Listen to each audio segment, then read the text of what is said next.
kejutan ini semuanya serba tiba-tiba. Dan firman Tuhan sudah mengatakan bahwa segala sesuatu akan digoncangkan. Tentang berakhirnya pandemi ini tidak ada seorang pun yang tahu. Kita tidak bisa memaksa Tuhan harus menghentikan sekarang juga. Tapi kita harus yakin, saudaraku, bahwa sebagaimana firman Tuhan katakan bahwa Dia membuat segala sesuatu indah pada waktunya. Tuhan mau kita belajar percaya bahwa di tengah-tengah situasi yang sulit, Tuhan adalah Tuhan yang tetap pegang kendali atas kehidupan kita. Apapun keadaan yang terjadi, Tuhan Yesus ada bersama dengan kita. Tuhan yang pernah menolong kita di waktu yang lalu adalah Tuhan yang sama yang menolong kita di hari ini. Hasil akhir bukan di tangan corona. Hasil akhir tetap di tangan Yesus Kristus. Dialah Tuhan yang berdaulat. Dialah Tuhan yang tetap pegang kendali atas kehidupan kita.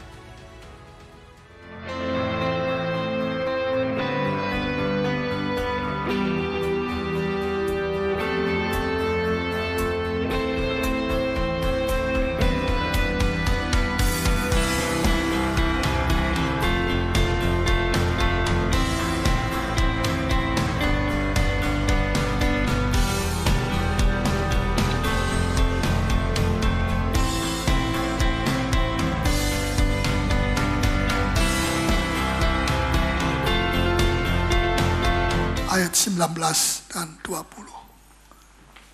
Surat Yakobus pasal 1 ayat 19 dan 20.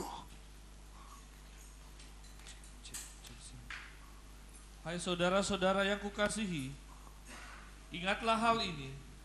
Setiap orang hendaklah cepat untuk mendengar, tetapi lambat untuk berkata-kata, Ya, dan juga lambat untuk marah. ada 3 kebenaran yang kita dapatkan di sini. Terus ayat 20. Sebab amarah manusia tidak mengerjakan kebenaran di hadapan Allah. Ya, sekian dulu. Kebenaran yang pertama adalah cepat mendengar. Kebenaran yang kedua adalah lambat berkata-kata. Kebenaran yang ketiga adalah lambat untuk marah. Yang pertama, cepat mendengar, itu hikmat yang pertama. Cepat mendengar. Ya. Diam, dengarkan orang omong. Keluhan orang, misalnya. Jangan potong dulu, itu hikmat. Kalau main potong, lain nanti hasilnya. Yang kedua, lambat berkata, itu hikmat yang kedua. Hikmat Allah yang kedua.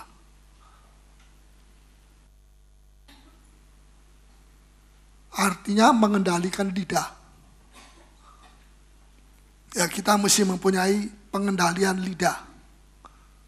Lambat berkata bukan berarti tidak berkata sama sekali, tetapi ada kendali. Apa yang perlu kita katakan, kita katakan. Yang tidak perlu kita simpan.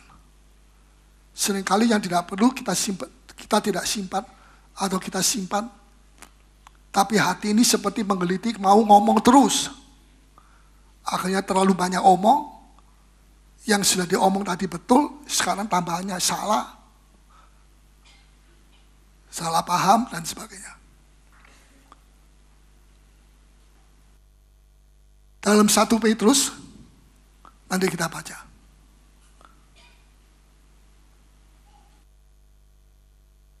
Jadi penting sekali mengendalikan lidah. Rahasia kemenangan dari seorang istri itu ada pada pengendalian lidah. Dalam 1 Petrus pasal yang ke-3, coba kita baca sedikit.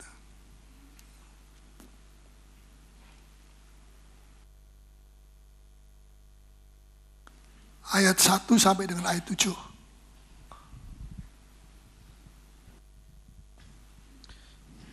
Demikian juga kamu, hai istri-istri, tunduklah kepada suamimu, supaya jika ada di antara mereka yang tidak taat kepada firman, Jika ada suami yang tidak taat kepada firman, mereka juga tanpa perkataan.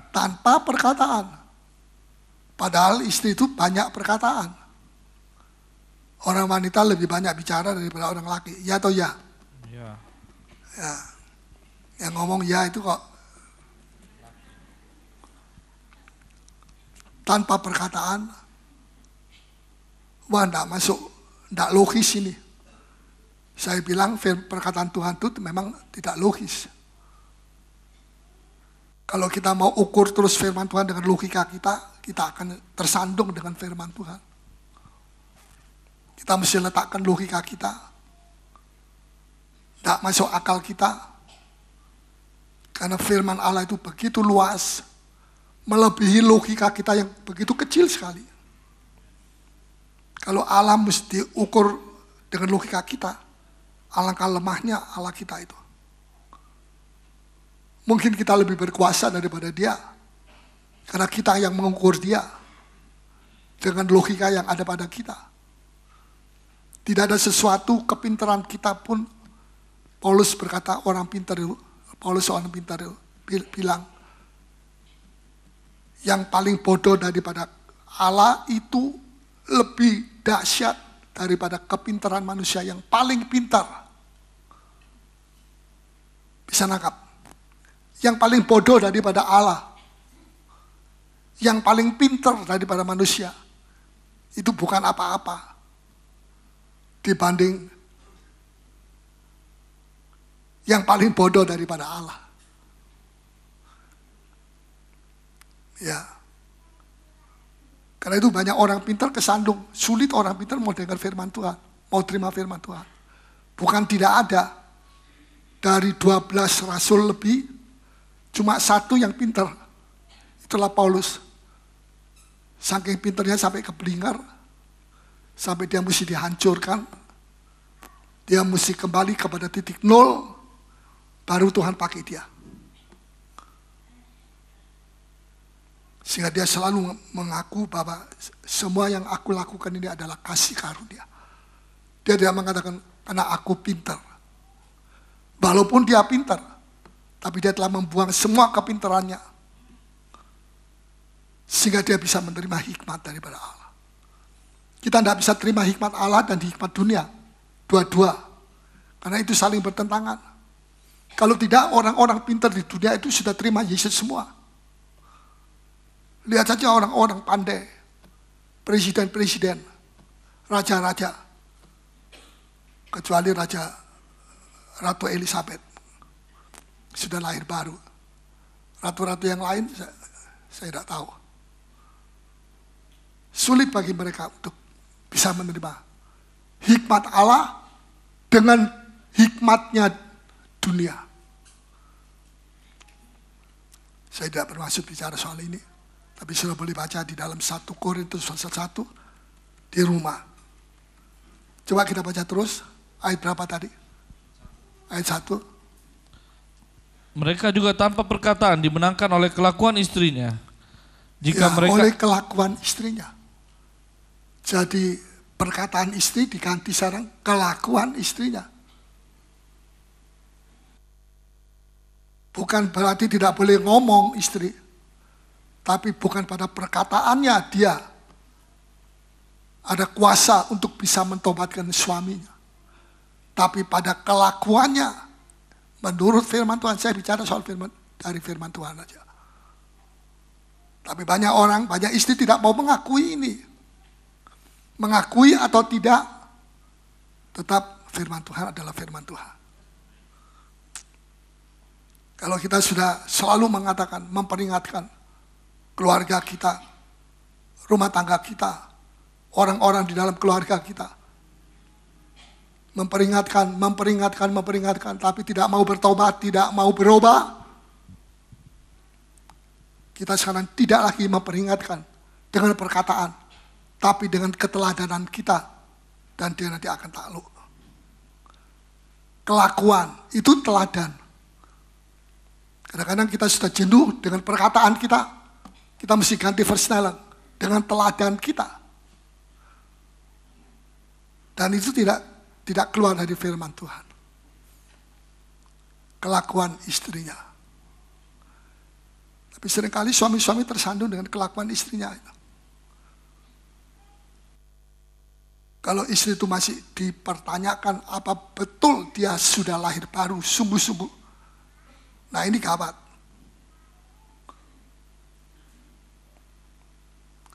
Bisa saja orang masuk keluar gereja, tiap hari pun tidur di gereja, tapi belum tentu dia lahir baru. Dari mana? Dari kelakuannya kita bisa tahu. Ya, terus ayat 2. Jika mereka melihat bagaimana murni dan salehnya hidup istri mereka itu. Ya, bagaimana murni dan saleh, bukan pisang saleh. Saleh itu suci. Nggak neko-neko. Anaknya sudah 7, jangan main mata.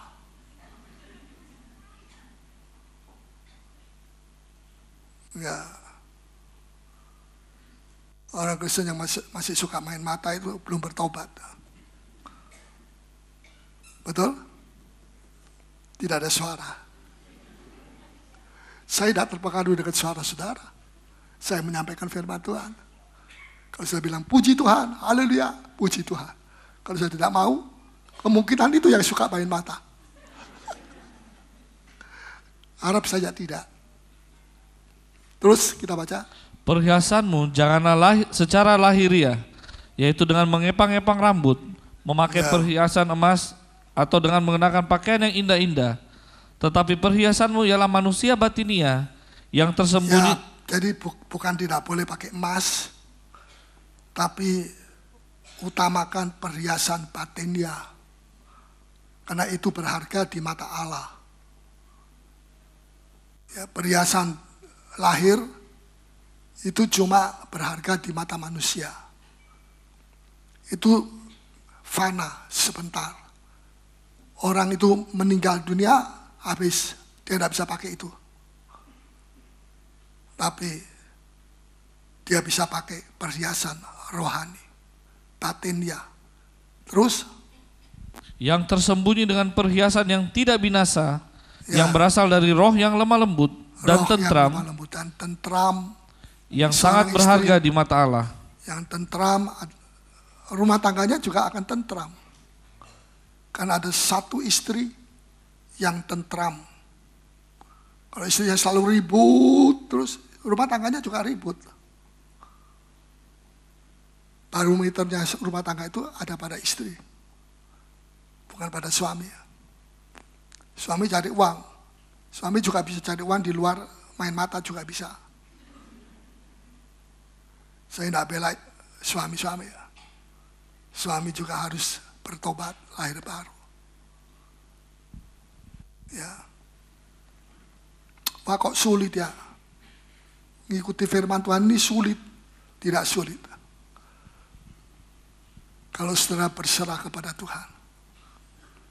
Maka saudara, kalau saudara bisa melakukan firman, itu bukan karena saudara, tapi karena kasih karunia yang ada pada saudara. Bukan kekuatan kita sendiri. Bukan artinya kita masa bodoh. Ya saya masa bodoh aja. Pendeta Paulus khotbah begitu. Pokoknya masa bodoh nanti jadi kasih karunia. Tidak juga. Harus ada penyerahan. Terus? Sebab demikianlah caranya perempuan-perempuan kudus dahulu berdandan. Ya, jadi jangan suka ngatai istri saya ini kuno, bro. Kuno, Ini istri-istri yang kuno ini. Ya, ayat ini sebab demikian caranya perempuan-perempuan kudus kuno berdandan. Hanya tidak disebut kuno dahulu. Yang dulu-dulu itu. Jangan suka ngatai istri kuno. Pakai kuncir. Ya. Terus? Yaitu perempuan-perempuan yang menaruh pengharapannya kepada Allah. ada pengharapan yang dia taruh kepada Allah. Ini rahasianya. Kunonya itu di sini rahasianya. Menaruh pengharapan. Dia punya pengharapan kepada Allah. Tidak semua istri punya pengharapan kepada Allah. Bisa jadi dia mengatakan, saya punya pengharapan kepada Tuhan. Tapi mana buktinya? Ya, terus? Mereka tunduk kepada suaminya. Ya, terus? Sama seperti Sarah taat kepada Abraham dan menamai dia tuannya. Dan kamu adalah anak-anaknya jika kamu berbuat baik dan tidak takut akan ancaman. Ya. Demikian juga kamu, hai suami-suami. Kamu adalah anak-anaknya. Wah, luar biasa disebut anak-anak. Sarah berarti anak Abraham. Berarti mewarisi berkat Abraham. Waduh, luar biasa. Siapa konglomerat di Indonesia? Dulu Lim. Kalau Anda diangkat jadi anak angkat secara hukum sah, wah, masuk Facebook, masuk Twitter, karena anaknya Lim, kaya raya, warisannya banyak, besar-besar. Ini lebih daripada Lim atau siapapun. Warisan dari Abraham. Luar biasa kekayaan Abraham itu. Terus? Demikian juga kamu, hai suami-suami, hiduplah bijaksana dengan istrimu sebagai kaum yang lebih lemah. Hormatilah mereka sebagai teman pewaris dari kasih karunia, yaitu kehidupan, supaya doamu jangan terhalang. Ya, saya mau tambahkan ayat yang ke-10. Siapa yang mau mencintai hidup dan mau melihat hari-hari baik. Siapa yang mau mencintai hidup dan melihat hari-hari yang baik?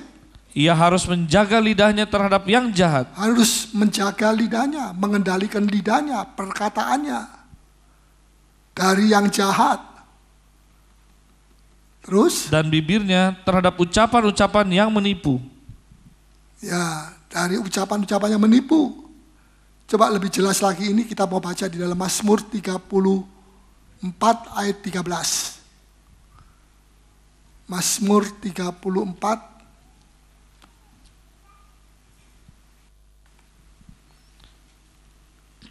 Siapakah orang yang menyukai hidup? Ayat 13. Yang mengingini umur panjang untuk menikmati yang baik. Nah, di sini dikatakan siapa orang yang menyukai hidup? Menyukai hidup. Tidak bosan hidup. Minta mati saja. Siapa orang yang mengingini umur panjang? Ya. Untuk menikmati yang baik. Bukan umur panjang menikmati yang tidak baik. Tapi menikmati yang baik. Ada banyak orang umur panjang tapi menikmati tidak baik, hal-hal yang tidak baik. Malapetaka, celaka dan sebagainya. Tapi di sini menikmati yang baik. Terus? Jagalah lidahmu terhadap yang jahat. Yaitu orang itu adalah orang yang menjaga lidahnya, perkataannya terhadap yang jahat. Dan bibirmu, itulah orang yang umur panjang dan menikmati yang baik daripada Tuhan. Amin. Saudara bisa mengikuti ini. Ya, jadi kalau kita mau umur panjang dan menikmati yang baik dari Tuhan, maka kita mesti menjaga lidah kita, perkataan kita terhadap yang jahat. Kenapa perkataan yang jadi barometernya di sini? Perkataan kita. Mengapa tidak dikatakan dia mesti menjaga matanya? Dia mesti menjaga perasaannya atau apa yang lain. Tapi di sini dikatakan menjaga lidahmu terhadap yang jahat. Lidah itu bicara. Ya. Cuma satu saja alat yang disebut lidah. Tidak dikatakan mesti menjaga lidahmu dan matamu dan hidungmu atau telingamu. Lidah satu. Satu saja. Maka dia bisa diberi umur panjang sama Tuhan. Dan dia bisa menikmati yang baik daripada Tuhan. Ini firman Tuhan. Seberapa pentingnya itu lidah, kok cuma lidah saja yang disebut? Makanya hati-hati kalau kita bicara. Tuhan tidak minta dua anggota tubuh kita yang jadi jaminan untuk kita bisa mendapat umur panjang. Tuhan cuma minta satu, perkataan kita. Terus? Dan bibirmu terhadap ucapan-ucapan yang menipu. Dari ucapan-ucapan yang menipu.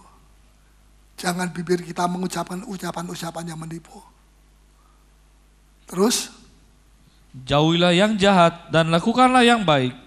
Carilah perdamaian dan berusahalah mendapatkannya. Ya, carilah perdamaian. Berdamai. Orang yang umur panjang itu mencari perdamaian. Tidak simpan pahit hati. Banyak orang yang dia pahit hati, simpan kesalahan orang, tapi umurnya panjang sampai 100. Umur panjang tapi sengsara buat apa? Saya tidak mau juga. Betul? Tapi harus di sini dikatakan, jauhilah yang jahat dan lakukan yang baik. Carilah perdamaian. Dan berusahalah untuk mendapatkannya. Ya, sekian. Terima kasih. Dan yang ketiga, lambat untuk marah. Saya kembali kepada Yakobus 1 tadi. Ini hikmat yang ketiga. Jadi ada dua perkara yang disebutkan oleh Yakobus tadi. Yang pertama, soal mendengar. Yang kedua, soal berkata-kata. Kalau kita tidak hati-hati dalam soal mendengar dan berkata-kata, hasilnya nanti bisa kelihatan pada nomor 3. Marah. Kalau kita tidak berhati-hati dalam mendengar dan berkata-kata, hasilnya bisa marah. Tapi kalau kita mau tidak hasilnya marah, kita mesti berhati-hati dalam soal mendengar dan berbicara, berkata-kata. Kita hati-hati dalam soal itu, maka kita akan terhindar dari marah ini. Hasilnya tidak baik, ini marah. Nanti saya akan tunjukkan. Di situ juga ada stres, di situ juga ada macam-macam. Hasilnya yang tidak baik adalah marah.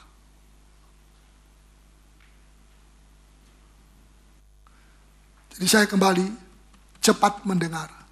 Ini hikmat yang pertama. Sikap kita dalam mendengar keluhan seseorang adalah hikmat daripada Allah. Banyak orang tidak sabar untuk mendengar. Ya, main potong itu tidak hikmat. Kecuali kalau orang ini ngomongnya puter-puter, ngalor ngidul dari timur ke barat, naik utara, selatan, kembali lagi. Ya, kita stop, kita arahkan. Karena ini menghabiskan waktu, ngomongnya ya itu saja, bolak-balik itu. Nah, itu lain. Saudara, Salomo, Raja Salomo juga mulai menghakimi 2 wanita sundal dengan mendengar keluhan mereka. Dan hasilnya luar biasa.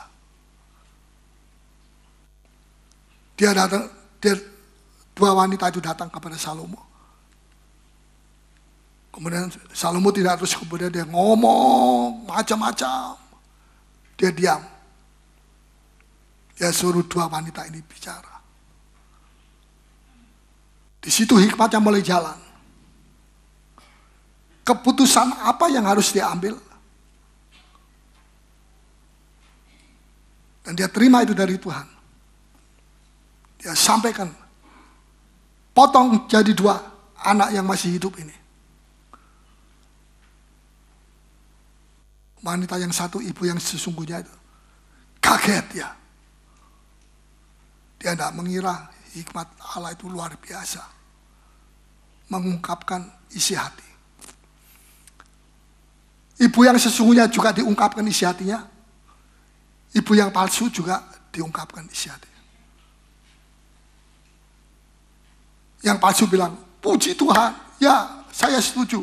Potong saja yang hidup ini. Bayi yang hidup ini. Mana ada ibu seperti begitu kejam sekali. Sekarang banyak ibu-ibu suka membunuh anak di televisi. Ya zaman dulu tidak ada. Tapi ini ibu bilang, ya tidak apa-apa. Potong saja jadi dua. Jadi babi hong. Kita makan, kok betah.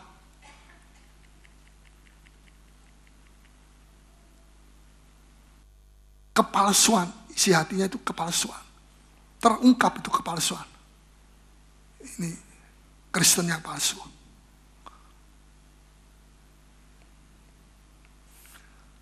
Tapi yang ibu yang betul, jadi saudara, orang Kristen itu tidak usah kita membenarkan diri. Nanti ada saatnya Tuhan akan nyatakan Anda itu orang Kristen yang sungguh-sungguh atau tidak, itu nanti. Bukan kita yang bilang, saya ini sungguh-sungguh loh. Justru kalau orang itu ngomong begitu, patut dicurigai. Jangan-jangan ini tidak sungguh-sungguhnya. Bukan mulut kita yang mengakui, yang mengatakan. Biarkan Tuhan yang mengatakan. Kalau mulut kita tidak sah. Tapi kalau Tuhan yang menyatakan, itu sah. Tapi Tuhan menyatakan setelah kita diuji. Tidak sembarang Tuhan menyatakan, ini anakku yang kukasihi. Setelah diuji, kita semua harus diuji. Saya, saudara, semua harus diuji. Dan kalau kita tetap tekun tabah, maka Tuhan bilang, inilah anakku yang kukasih. Bukan anak Allah. Anak Allah A besar, tapi anak Allah A kecil. Ya. Jadi ibu ini yang benar ini, yang asli, dia menangis kepada Salomo. Jatuhlah belas kasihan. Ini aslinya.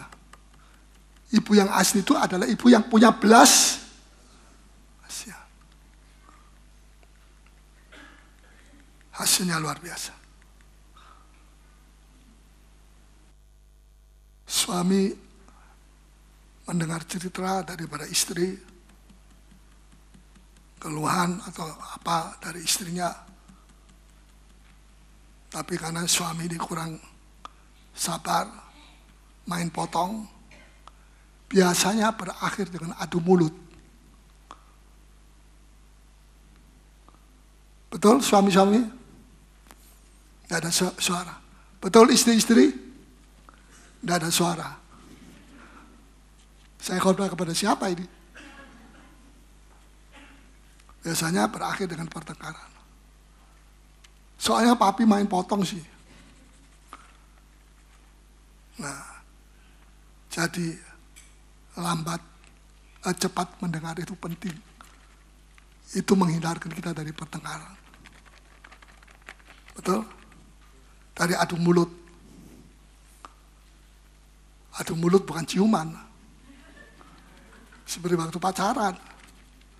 Sekarang bukan pacaran, sudah pacaran, cakar-cakaran.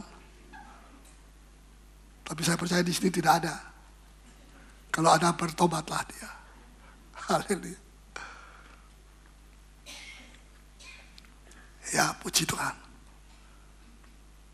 Saya mau berhenti kepada titik ketiga, poin ketiga. Lambat marah. marah itu juga bisa mengarah kepada stres. Lihat kalau orang marah, matanya lebih lebar, rambutnya lebih naik, giginya lebih merongos. Stres, orang stres itu begitu. Cirinya di sini ada kerutan. Kalau biasanya 1 kerutan jadi 5 kerutan. Stres, dia sedang stres. Alisnya naik, stres.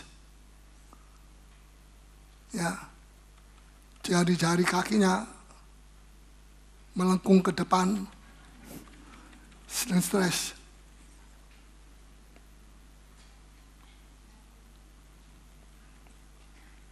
Saya mau tanya, siapa yang pernah stres di sini? Coba angkat tangan. Pendeta Paulus saja angkat tangan, saudara kok tidak angkat tangan? Lebih hebat dari pendeta Paulus. Siapa yang pernah stres angkat tangan? Ya.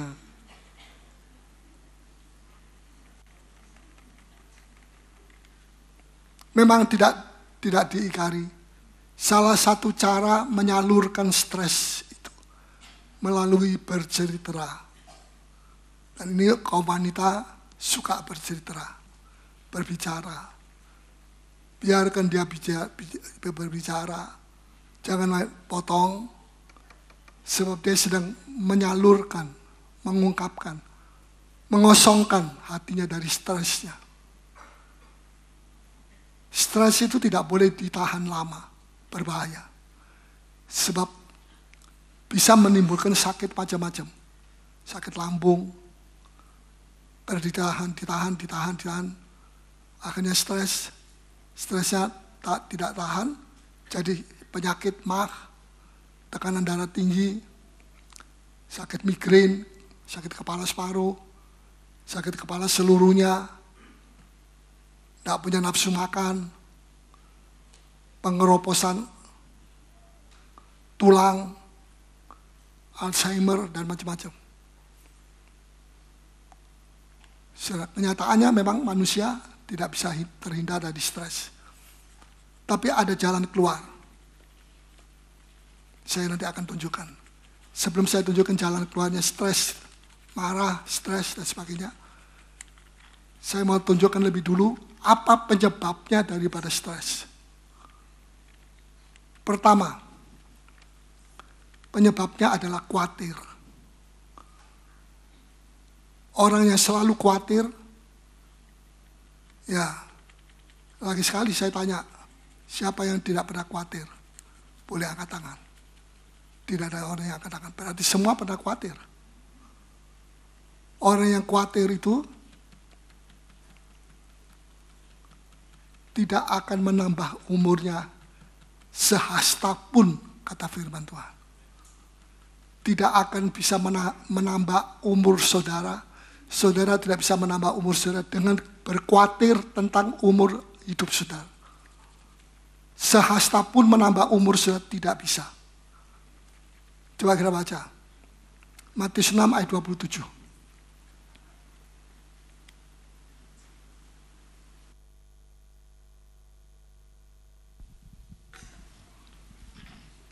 Siapakah di antara kamu yang karena kekhawatirannya dapat menambahkan sehasta saja pada jalan hidupnya? Karena kekhawatirannya bisa menambah 1 hasta pada jalan umurnya.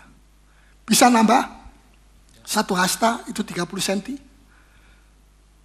10 cm pun tidak bisa menambah umurnya dia. Dengan khawatir, saya bisa menambah umur saya. Maka khawatirlah semua orang. Karena dia bisa menambah umurnya dia. Dengan jalan khawatir, Tuhan bilang tidak bisa. Ya. Walaupun Anda khawatir sampai dimanapun, Anda tidak bisa menambah umur Anda barang sehasta pun. Artinya tidak bisa menyelesaikan masalah.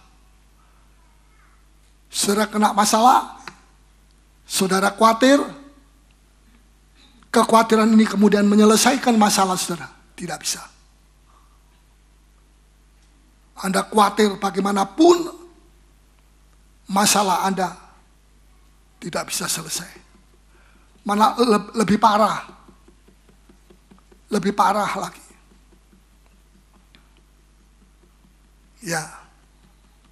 Tidak menolong. Kekhawatiran itu tidak bisa menolong kita. Bahkan merugikan kita. Bahkan memperberat masalah kita. Dengan khawatir, masalah kita tidak jadi lebih ringan. Malah lebih berat. Bisa nangkap? Bisa mengerti? Jadi guna apa kita mau pertahankan terus kekhawatiran kita itu? Satu kebodohan. Yesus bilang, serahkan khawatirmu kepadaku. Tuhan memberikan jalan keluar. Sebab Tuhan tahu. Tidak menyelesaikan. Tapi kalau kita serahkan masalah kita kepada Tuhan, masalah kita akan diselesaikan oleh Tuhan. Kalau kita tidak menyerahkan kepada Tuhan, kita khawatir, itu seolah-olah kita mengatakan, saya bisa menyelesaikan masalah saya. Coba Mi, bisa atau tidak? Yesus bilang tidak bisa.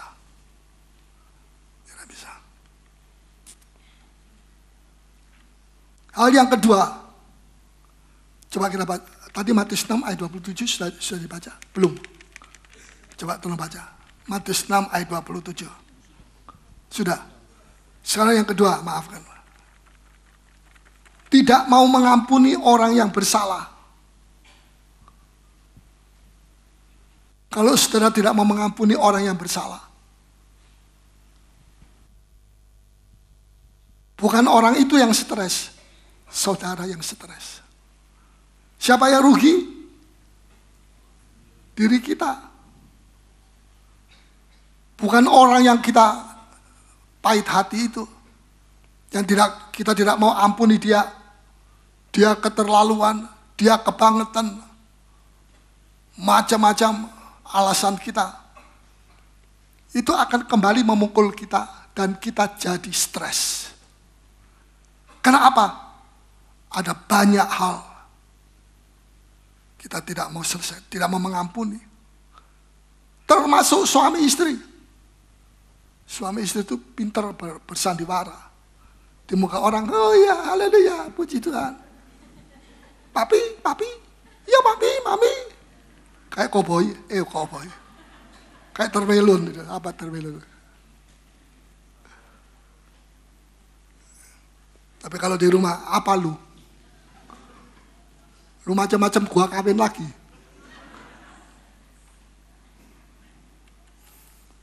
Begitu kontras. Tidak mau mengampuni. Stres berat. Yang ketiga, ketakutan. Ini menyebabkan orang stres. Mengapa orang Jakarta lebih banyak stres daripada orang Makassar? Saudara sendiri yang bisa jawab. Takut. Takut apa? Takut kesepian, saya sudah jelaskan hari Jumat. Takut kesepian. Ya, tapi kalau saudara melayani Tuhan dengan sungguh-sungguh, sesuai dengan panggilan saudara, saudara dijamin tidak akan kesepian. Karena saudara melayani sesuai dengan panggilan Tuhan atas saudara. Banyak pelayan-pelayan tapi hatinya kesepian. Karena dia melayani, tapi dia tidak tahu panggilan Tuhan kepada dia itu apa. Ya, sebetulnya Tuhan sudah jamin kita tidak akan bisa kesepian. Kalau kita menjadi imam pelayan Tuhan, kita tidak akan kesepian. Tapi pelayanan kita harus sesuai dengan panggilan kita. Kalau tidak, ya kekosongan, kesepian, kekosongan. Seorang misioneri, orang Inggris namanya David Livingstone, terkenal ini. Dia tinggalkan London, dia pergi ke Afrika. Di jantung Afrika di situ dia jadi misioneri, dia jadi penginjil, sederhana, hidup bersama dengan orang-orang Negro, rakyat yang miskin, hidup dari hutan-hutan, buah-buah hutan. Ya, dia seorang dokter. Dia tinggalkan profesinya sebagai dokter. Dia jadi dokter di tengah-tengah Afrika. Dan dia enjoy. Sampai matinya dia di situ. Dia di pensiun, suruh pulang kembali ke London, dikasih rumah, dikasih semua biaya hidupnya. Ya, pesawat terbangnya dari Afrika bolak-balik ditanggung semua. Dia bilang tidak mau. Saya sudah terpanggil di sini. Dia tidak kesepian. Orang London, kota metropolitan, banyak yang kesepian, banyak yang stres. Dia tinggal di daerah yang hutan rimba, dia tidak kesepian. Kenapa? Karena dia melayani sesuai dengan panggilan. Kalau saudara sesuai dengan panggilan, saudara diutus ke ujung bumi pun saudara tidak akan kesepian di sana. Tapi di Makassar saudara bisa kesepian kalau saudara tidak taat kepada Tuhan. Bisa mengerti. Akhirnya pada waktu Livingstone meninggal, mati, dari London dikirim kawat, mayatnya supaya dikirim ke London. Harus ditanam di London, tidak boleh di Afrika. Nah, sebelum besok dibawa ke Afrika, dibawa ke London, ada 2 orang negro, 2 anak muda, tengah malam dia operasi, jantungnya dia ambil, dia tanam di bawah satu pohon besar, dia tulis, tubuhnya ada di London, hatinya ada di Afrika. Luar biasa. Tubuhnya ada di London, hatinya ada di Afrika. Hati saudara di mana? Panggilan saudara apa? Mungkin tidak semua jadi missionary, tidak semua jadi hamba Tuhan, masuk sekolah Alkitab. Tapi kalau saudara merasa terpanggil, jangan saudara mengeraskan hati. Kalau anak saudara merasa, saya papi, saya terpanggil menjadi hamba Tuhan. Jangan jadi hamba Tuhan, jadi businessman aja. Panggilannya dia apa? Banyak orang pikir businessman itu, jadi hamba Tuhan itu rendah.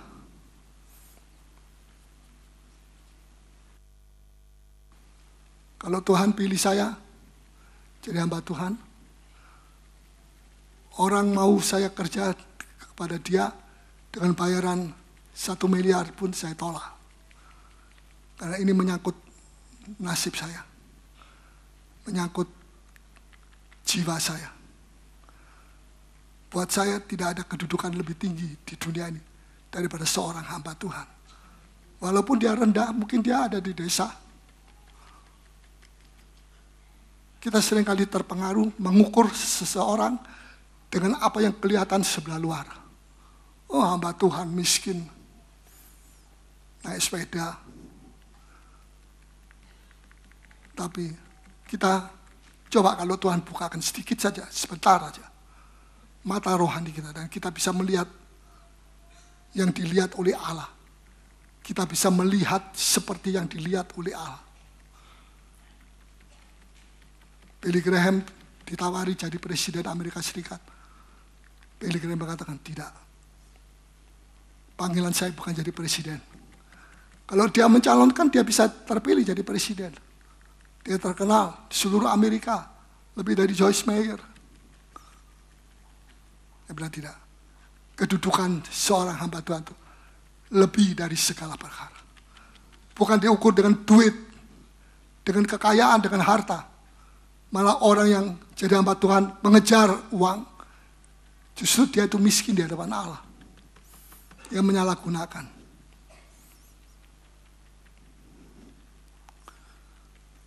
Saudara, marilah kita tinjau kembali panggilan kita apa. Ya, kalau anak saudara mau jadi hamba Tuhan, dukung dia. Waktu saya mau pergi ke Kalimantan, bukan sebagai hamba Tuhan, sebagai orang biasa dari Jemaat Lemah Putro, sebelum saya jadi hamba Tuhan. Mama saya marah setengah mati, larang saya. Pokoknya tidak boleh pergi ke Kalimantan. Setelah itu, setahun kemudian kalau tidak salah, pada waktu ada KKR, Els de la Croix, seorang wanita, orang Belanda, dipakai Tuhan, masih muda, di Johor, Jalan Johor Lemah Putro.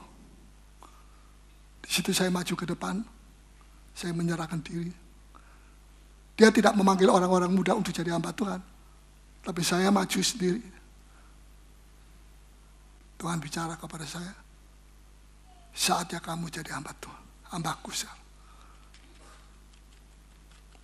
Saya pulang, saya kasih tahu sama mama saya, dia tidak berani marah.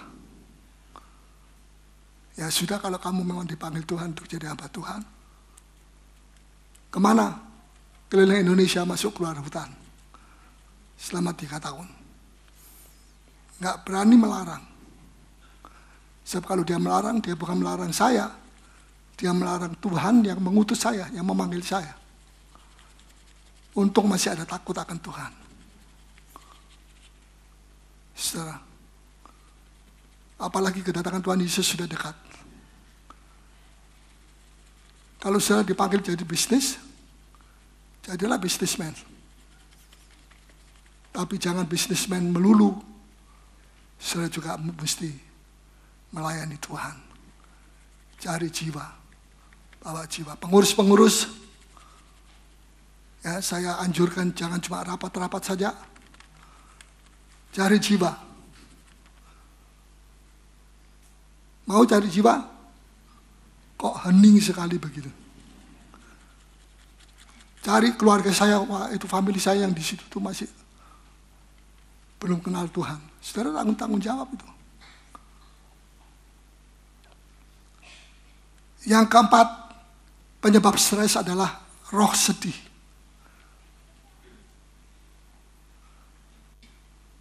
Siapa yang punya roh sedih, serahkan sama Tuhan. Yang kelima, rasa bersalah. Ini perlu dilepaskan. Rasa bersalah.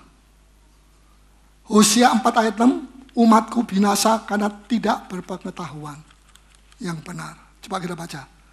Hosea 4 ayat 6.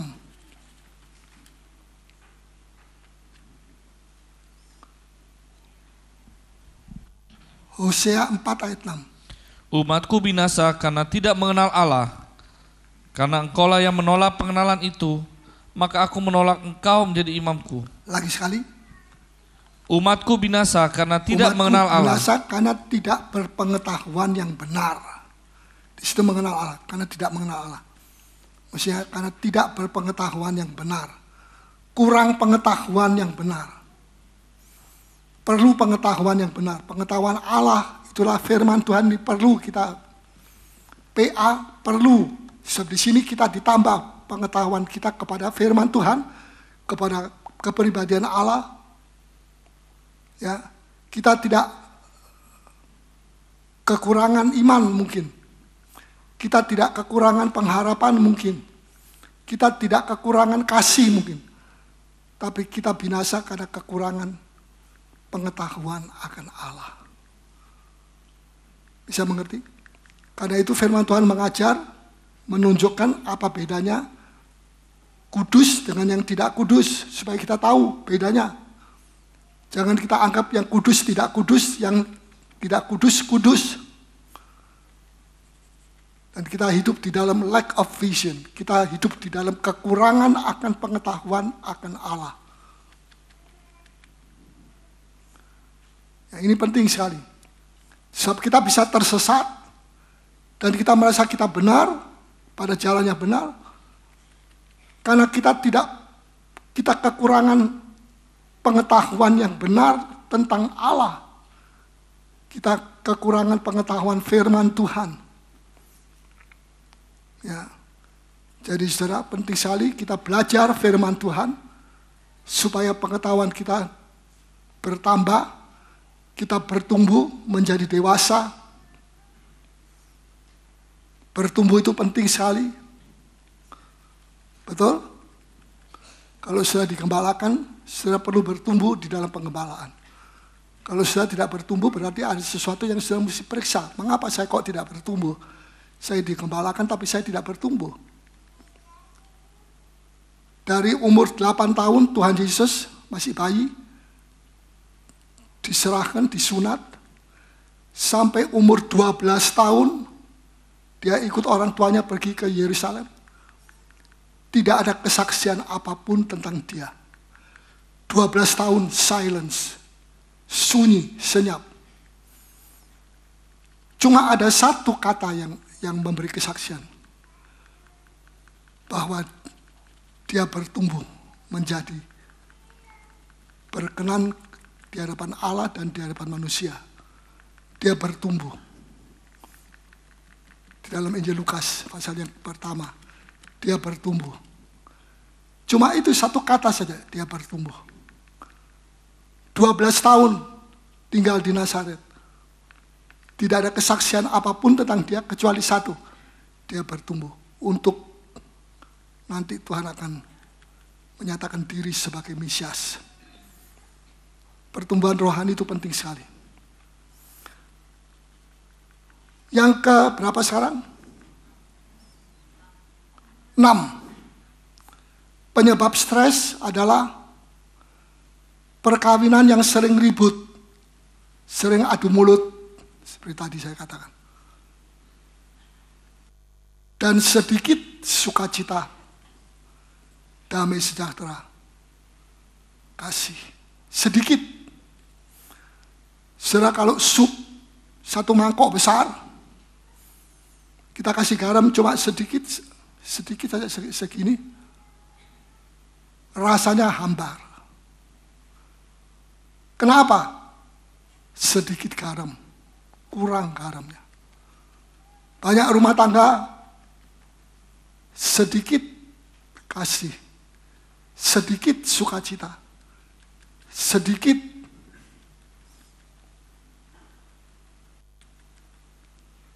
garam, damai sejahtera. Perkawinan itu hambar. Dan akibatnya pelaku-pelaku rumah tangga itu adalah orang-orang yang stres. Sering keributan terjadi.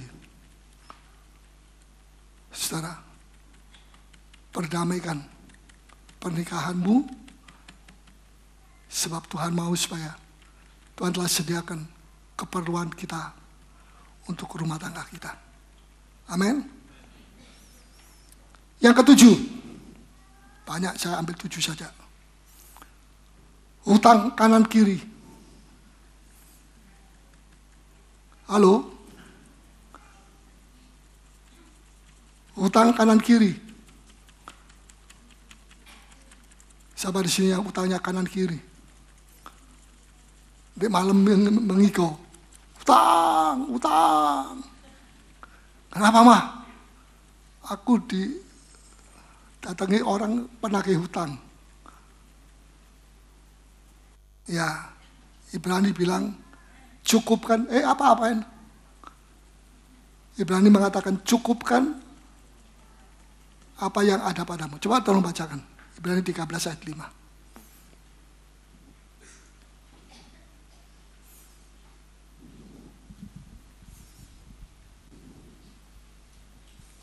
Janganlah kamu menjadi hamba uang. Ya, uang mengendalikan dia. Bukan dia mengendalikan uang. Ini bahaya.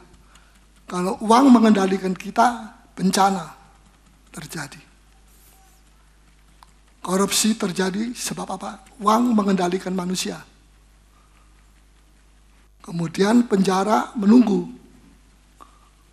Terus? Dan cukupkanlah dirimu dengan apa yang ada padamu. Cukupkan. Ini firman Tuhan ajar, cukupkan. Kalau memang belum waktunya bisa makan salad 7 bintang, 7 buah, 7 bintang. Ya makan salad. Itu aja, beli mangga. Itu kan bisa jadi salad. Belum waktunya. Dulu belum waktunya saya makan ikan asin, makan ikan asin berapa minggu. Nggak ada ikan lain, baronang, papakulu. Ikan asin sampai mukanya kayak ikan asin. Ya, kalau belum waktunya kita makan ikan asin, enggak apa-apa. Cukupkan apa yang ada padamu.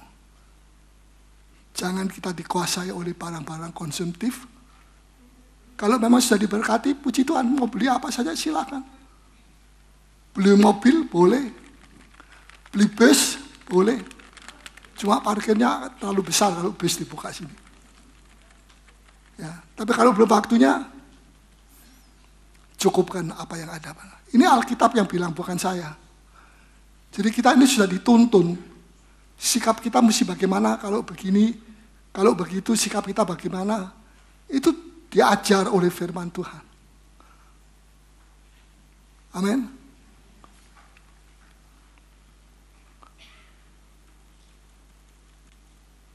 Nah, ini yang ketujuh. Penyebab dari stres. Sekarang yang terakhir. Bagaimana menyalurkan stres?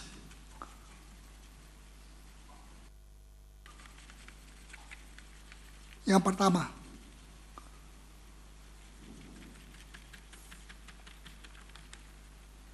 Hana menyalurkan stresnya melalui air mata. Di dalam 1 Samuel, tidak usah baca.